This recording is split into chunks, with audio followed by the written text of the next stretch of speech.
राधे राधे आप सभी को। तुलसी विवाह की पौराणिक कथा। एक बार भगवान शिव ने अपने तेज को समुद्र में फेंक दिया था। उससे एक महातेजस्वी बालक ने जन्म लिया। यह बालक आगे चलकर जलंधर के नाम से पराक्रमी दैत्य राजा बना।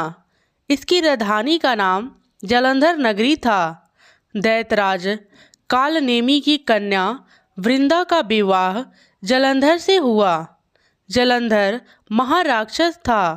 अपनी सत्ता के मद में चूर उसने माता लक्ष्मी को पाने की कामना से युद्ध किया, परंतु समुद्र से ही उत्पन्न होने के कारण माता लक्ष्मी ने उसे अपने भाई के रूप में स्वीकार किया।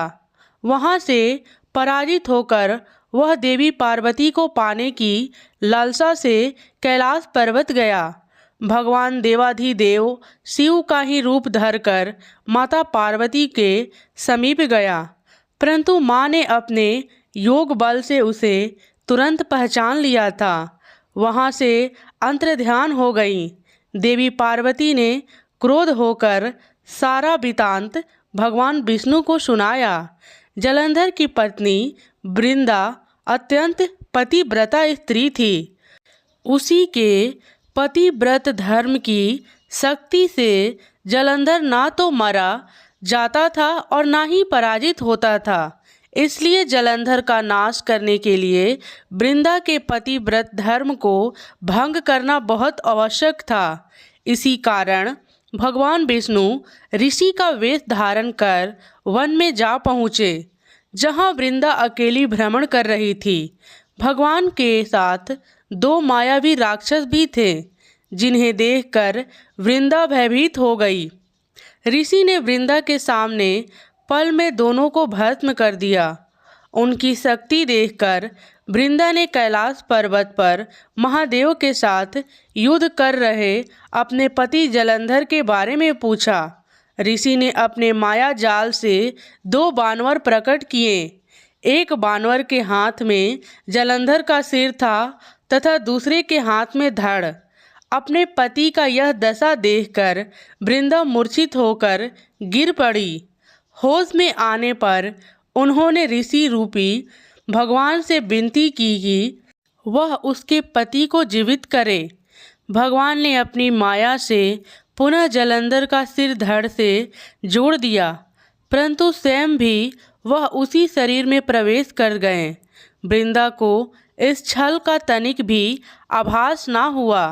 जलंधर बने भगवान के साथ वृंदा पतिव्रता व्यवहार करने लगी, जिससे उसका सतीत्व भंग हो गया। ऐसे होते ही वृंदा का पति जलंधर युद्ध में हार गया। इस सारी लीला का जब वृंदा को पता चला तो उसने क्रोध में होकर भगवान विष्णु को हृदयहीन शिला होने का श्राप दे दिया। अपने भक्त के श्राप को भगवान विष्णु ने स्वीकार किया और शालिग्राम पत्थर बन गए।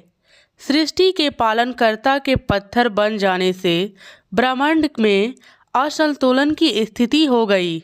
यह देखकर सभी देवी देवताओं ने वृंदा से प्रार्थना की वह भगवान विष्णु को श्राप मुक्त दें। वृंदा ने भगवान विष्णु को श्राप मुक्त कर स्वयं आत्मदाह कर लिया। जहाँ वृंदा भस्म हुई वहाँ तुलसी का पौधा उगा। भगवान विष्णु ने वृंदा से कहा, हे वृंदा, तुम अपने सतीत्व के कारण मुझे लक्ष्मी से अधिक प्रिय हो गई हो।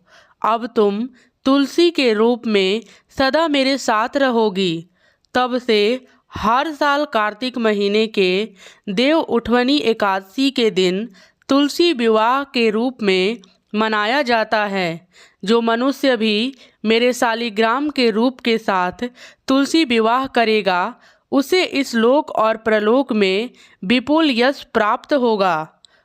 उसी दैत्य जालंधर की यह भूमि जलंधर नाम से विख्यात है। सती वृंदा का मंदिर मोहल्ला कोट किशनचंद में स्थित है। कहते हैं कि इस स्थान पर एक प्राचीन गुफा भी थी, जो सीधी हरिद्वार तक जाती थी। सच्चे मन से 40 दिन तक सती वृंदा देवी के मंदिर में पूजा करने से सभी मनोरथ पूर्ण होते हैं। जिस घर में तुलसी होती है यहाँ यम के दूत भी असमय नहीं जा सकते। मृत्यु के समय जिसके प्राण मंजीर रहित तुलसी और गंगा जल मुख में रखकर निगल जाते हैं वह पापों से मुक्त होकर बैकुंठ धाम को प्राप्त होता है। जो मनुष्य तुलसी और आंवले के छांव में अपने पितरों का श्राद्ध करता है उनको पितर से मोक्ष की प्राप्ति होती है। जो मनुष्य तुलसी का पूजन करते हैं तथा जो मनुष्य कार्तिक माह में तुलसी के जड़ के पास में दीप दान करते हैं, दीप जलाते हैं, उन्हें मोक्ष की प्राप्ति होती है, उन्हें स्वर्ग की प्राप्ति होती है। धन्यवाद। राधे राधे। जय माँ तुलसी।